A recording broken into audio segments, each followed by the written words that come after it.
দেখুন, ঈদ নিয়ে সকলকে আসসালামু আলাইকুম ওয়া রাহমাতুল্লাহি ওয়া বারাকাতুহু জানাই।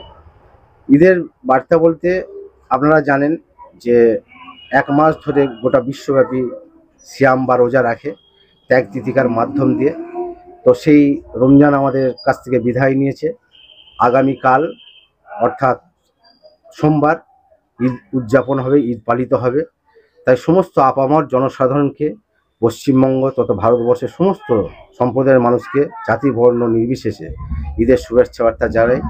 এবং সর্বোপরি বলি যে এই ভারতবর্ষে আমি এই সম্প্রীতির কথা বলতে চাই যে কবির ভাষায় যদি বলতে হয়, নানা ভাষা নানা মত, নানা পরিধান, বিভেদের মাঝে দেখো মিলন মহান। বৈচিত্র্যের মধ্যে ঐক্য আমাদের এই স্বাদের ভারতবর্ষ। সেই স্বাদের ভারতবর্ষে আমরা হিন্দু, মুসলিম, শিখ, ইসাইল, জৈন, পার্সি সবাই আমরা কাঁধে কাঁধ মিলিয়ে একসাথে থাকি।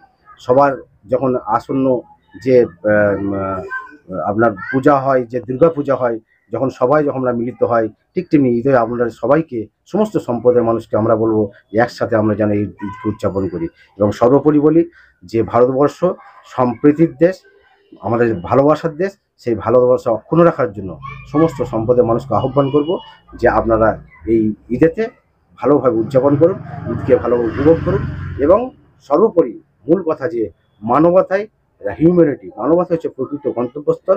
কারণ মানবতা আমাদেরকে সেই মানুষ মানুষ মানবতাই আমাদেরকে সেই শেখায় যে একজন মানুষকে ভালোবাসা। Islam means I should love all mankind, অর্থাৎ উচিত সমগ্র মানুষের থেকে ভালোবাসা।